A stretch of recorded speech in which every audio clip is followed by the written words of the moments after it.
안녕하세요. 열리3D 레트입니다.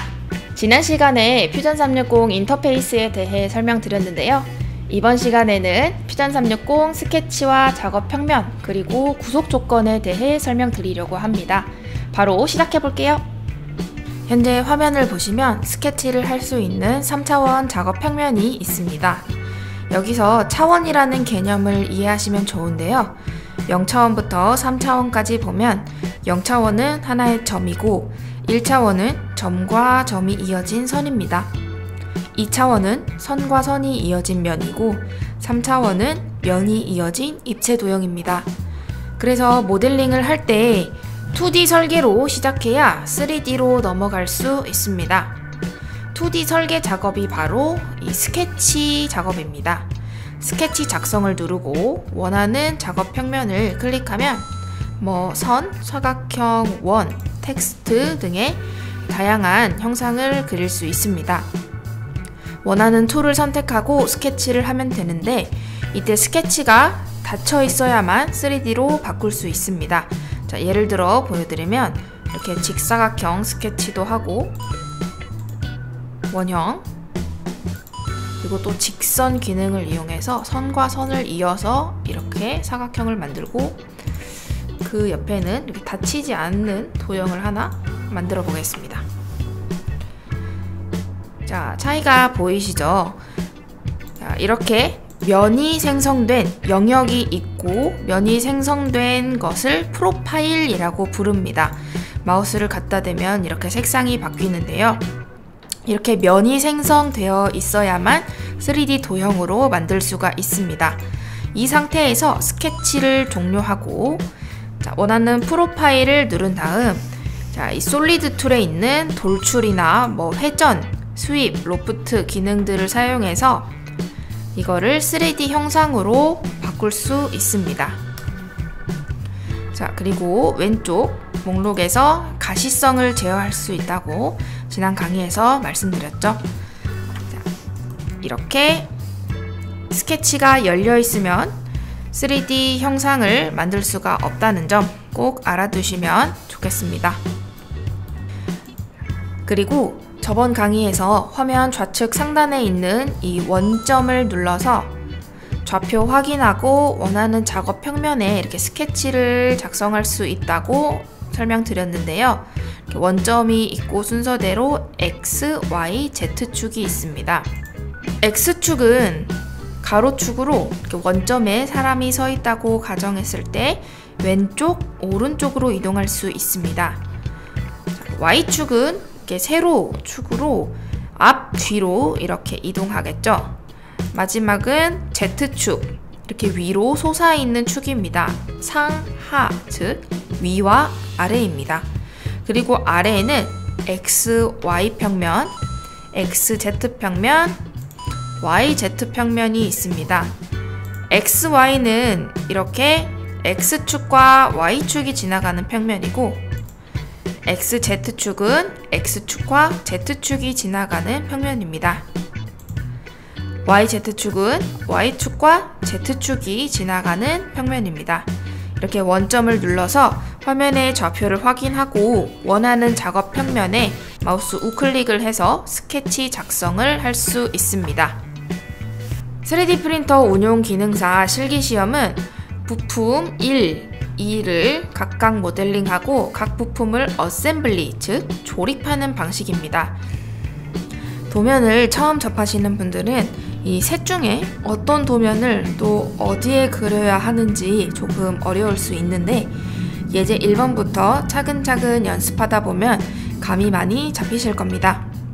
다시 툴바를 보면 작성 메뉴 옆에는 수정 메뉴가 있습니다. 스케치 단계에서 이 못깎기나 못따기 또는 자르기 등의 기능을 사용할 수 있습니다. 그리고 그 옆에 보시면 구속 조건이 있습니다. 구속 조건은 말 그대로 도형의 구속을 거는 건데 도형의 위치나 치수의 강제성을 부여하는 것입니다. 이 제품을 설계할 때 구속 조건을 주지 않는다면 스케치가 복잡해질수록 치수가 달라지거나 원치 않게 모양이 뒤틀리기 때문에 구속 조건을 제대로 설정해 주어야 형상을 오류 없이 정확하게 만들 수가 있습니다. 퓨전 360에는 12개의 구속 조건이 있습니다. 각각의 구속 조건에 마우스를 대면 이게 어떤 역할을 하는지 간단하게 설명이 나와 있긴 한데, 그래도 스케치를 하면서 보여드리는 것이 이해하는 데 도움이 될 것 같아요. 가장 먼저 치수에 대한 구속이 있습니다. 스케치 치수는 이 작성 툴에 있는데, 이렇게 도형을 생성하는 과정에서 바로 치수를 입력할 수도 있습니다. 그래서 가로 75를 적고, 세로는 이제 탭을 눌러서 세로 길이도 이렇게 임의로 입력하고 엔터를 누르면 이 치수가 부여된 상태로 도형을 생성할 수도 있고요. 먼저 이렇게 도형을 치수 없이 생성한 다음 이 스케치 치수를 눌러서 도형의 길이나 각도 등의 치수를 부여할 수 있습니다. 자, 여기서 이렇게 선을 눌러도 되고요. 또 이렇게 양쪽 선을 눌러서 선과 선 사이의 거리 치수를 나타낼 수도 있습니다. 또 점과 선 또는 이렇게 점과 점 사이의 치수도 부여할 수 있고, 또 각도, 이렇게 각도나 또 원형일 경우 반지름, 지름에 대한 치수도 부여할 수 있습니다. 치수를 지울 때는 이 치수를 클릭하고 다시 딜리트 버튼을 누르면 삭제됩니다. 자, 이렇게 가로선에 치수를 입력하면 가로선의 길이는 그대로 유지되며 이렇게 세로의 길이만 바뀌는 걸 확인할 수 있습니다. 자, 이 가로, 세로 치수가 부여된 형상의 경우 이렇게 위치만, 가로, 세로 길이는 유지된 채 위치만 움직이는 게 보이시죠? 퓨전 360에서는 형상이 완전 구속되면 파란 선이 다 검정색으로 바뀌는데요. 여기서 이 사각형이 움직이지 못하도록 위치 구속까지 걸어주면 이 파란색으로 보이는 선이 검정색으로 바뀌며 완전하게 구속이 될 겁니다. 이 작업 평면에 보시면 원점이 있는데요. 이 원점과 사각형 간의 거리에 치수를 부여해서 위치 구속까지 한번 걸어보겠습니다. 그래서 치수를 누르고 이 원점과 이 세로선의 길이를 부여하고, 또 이 원점과 가로선의 길이를 부여해서 도형이 완전 구속되어 선이 다 검정색으로 바뀐 것을 확인할 수가 있습니다. 스케치를 작성하실 때 선의 색상으로도 구속 상태를 확인하실 수 있다는 점 참고하시면 되겠습니다. 이제 구속 조건 툴로 넘어가 보겠습니다. 자, 첫 번째부터 수평, 수직 구속 조건입니다. 굉장히 자주 쓰이는 구속 조건인데, 선이나 점을 수평 또는 수직 방향으로 정렬해 줍니다. 그래서 수평, 수직 구속 조건을 누르고 이렇게 선을 클릭하면 선이 수직 또는 수평으로 바뀝니다. 자, 이렇게 선을 클릭해도 되지만 점과 점을 클릭해서 이렇게 구속을 부여할 수도 있습니다.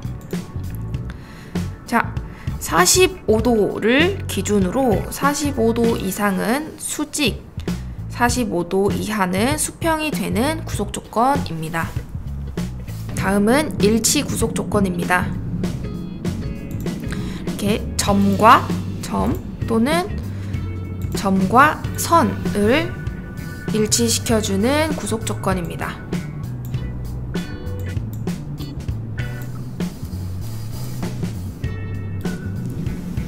다음은 접선 구속 조건입니다. 이 선과 원 또는 원과 원을 자연스럽게 접하는 상태로 만들어줍니다. 그래서 이렇게 선과 원, 원과 원을 클릭하면 이렇게 접선 상태가 됩니다. 실기 도면에서도 이렇게 원과 호, 곡선을 사용할 일이 많기 때문에 이 접선 구속 조건 역시 자주 사용됩니다. 다음은 동일 구속 조건입니다. 두 선의 길이 또는 두 원의 길이를 동일하게 만들어주는 구속입니다. 크기 구속이라고 생각하시면 됩니다. 그래서 먼저 선택한 객체의 크기를 기준으로 두 개의 크기나 길이를 이렇게 같게 만들어줍니다. 다음은 평행 구속 조건입니다. 선택한 두 선을 평행하게 만들어주는 구속입니다. 다음은 직각 구속 조건입니다. 두 개의 선을 직각으로 만들어주는 기능입니다. 평행 직각 구속은 그렇게 어렵지 않죠. 다음은 고정 해제 구속입니다. 말 그대로 객체나 크기의 위치를 고정해두는 기능을 합니다. 다음은 중간점 구속 조건입니다. 선과 선 또는 선과 점이 객체의 중간점에 위치하도록 만들어줍니다. 자, 이렇게 선과 점을 클릭했을 때 객체가 이 선의 중간점으로 이동하죠. 자, 동심원 구속 조건입니다. 동심원은 이 원, 호 또는 타원형과 같이 중심점을 가진 형상들의 이 중심점을 일치시키는 기능을 합니다. 동일선상 구속 조건은 두 개의 직선이 같은 선상에 위치하도록 정렬해줍니다. 대칭 구속 조건은 축을 기준으로 대칭이 되게끔 구속하는 역할을 합니다. 이 구속 조건이 있는 이유는 스케치 작성 메뉴에 보면 미러라는 기능이 있는데 이 미러 기능을 사용하면 양쪽이 대칭됩니다. 그래서 이 미러 기능을 누르고 자, 객체를 먼저 선택한 다음에 이 미러선, 그러니까 기준이 되는 축을 선택하고 확인을 누르면 이렇게 양쪽이 대칭됩니다. 그래서 이때 이렇게 대칭 구속 조건이 부여되면서 한쪽의 위치나 이렇게 크기를 바꿔도 다른 쪽에서 똑같이 변경이 되는 것을 확인할 수 있습니다. 자, 그 다음은 곡률 구속 조건입니다. 이 곡률 기능은 저도 실제로 써본 적이 거의 없는 것 같은데요. 이 곡선의 끝점과 다른 선 또는 끝점을 부드럽게 이어주는 구속 조건입니다. 그리고 작업을 하다 보면 이 구속 조건이 이렇게 충돌해서 오른쪽 하단에 스케치가 과도하게 구속된다는 알림이 뜰 수 있습니다. 아주 간단하게 예를 들면 이 직사각형은 그릴 때부터 이미 내각이 직각으로 구속이 되어 있을 수밖에 없는데 여기에 또 이렇게 직각 구속을 실행하거나 또는 이렇게 평행 구속이 되어 있는데 여기에 직각을 부여하면 구속이 이렇게 충돌할 수밖에 없습니다. 그래서 이렇게 오류 메시지가 뜨면 내가 작업을 할 때 구속을 과하게 했다거나 잘못 적용했다는 것이니 참고하시면 됩니다. 여기까지 구속 조건에 대한 설명이었습니다. 그리고 단축키에 대해서도 설명을 좀 드리려고 하는데요. 3D 프린터 운용기능사 실기시험은 정해진 시간 안에 모델링을 다 해야 하기 때문에 평소에 단축키를 쓰는 연습을 하면 작업 속도가 훨씬 빨라질 수 있습니다. 비단 퓨전 360 뿐만 아니라 어떤 프로그램을 써도 마찬가지겠죠. 퓨전 360 홈페이지에도 단축키 명령들이 나와 있습니다. 당연히 다 외울 수는 없고요. 모델링 하면서 자주 쓰는 툴 위주로 5개에서 10개 정도만 외워두셔도 훨씬 도움이 되실 거예요. 제가 자주 쓰는 단축키는요. 먼저 이 돌출은 E입니다. E는 extrude, 돌출시키다의 E이고요. 그리고 목깎기는 F인데 필렛의 F입니다. 그리고 이 스케치를 작성하게 되면 자, 직선 정말 자주 사용하죠. 직선은 라인의 L이고요. 자, 치수도 정말 많이 사용합니다.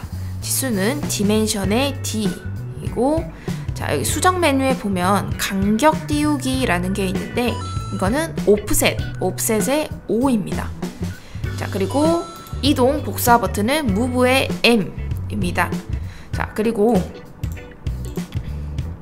이 조립 부분에 보면 이 접합이라는 기능이 있습니다. 그래서 두 조형물을 합칠 때 사용하는 기능인데 접합은 이 조인트의 J입니다. 아직 기능을 다 모르는 상태에서는 한 번에 다 외우기가 힘들겠지만 도면 예제 하나씩 작업하면서 자주 사용하다 보면 많이 익숙해질 테니 크게 걱정하지 않으셔도 됩니다. 자, 그리고 단축키를 편집할 수도 있는데요. 이렇게 단축키가 설정이 되어 있는 작업 명령 옆에는 알파벳이 표시되어 있습니다. 그리고 오른쪽 옆에 있는 점 3개를 눌러서 키보드 바로가기 명령을 누르면 내가 원하는 대로 단축키를 설정할 수 있습니다. 그래서 이 스케치 작성도 자주 사용하기 때문에 이 스케치 작성에 대한 단축키를 만들고 싶어서 키보드 바로가기 변경을 누르고 A라고 입력하면 이 단축키, 기존 단축키와 충돌한다는 알림이 뜨는데 이 확인을 누르면 A가 기존의 색상 단축키가 아닌 스케치 작성의 단축키로 이렇게 변경이 됩니다. 그래서 내가 사용하면서 편한 대로 단축키를 바꾸거나 새로 설정할 수 있다는 점도 알아두시면 좋을 것 같습니다. 네, 이렇게 오늘 스케치와 작업 평면 구속 조건에 대해 설명드렸습니다. 3D 모델링이 처음이시거나 서투신 분들은 눈으로만 시청하시는 것보단 퓨전 360 실행하셔서 스케치 작성 누르시고 직선부터 시작해서 사각형, 원, 호 등등 다양한 형상 직접 그려보시고 거기에 치수나 구속 조건도 부여해서 스케치가 빠르고 능숙하게 되게끔 연습 많이 해보시는 것을 추천드리겠습니다. 다음 영상부터는 공개도면 1번 함께 풀어볼 거고요. 지금까지 영상 시청해주셔서 감사하고 다음에도 좋은 영상으로 찾아오겠습니다. 안녕!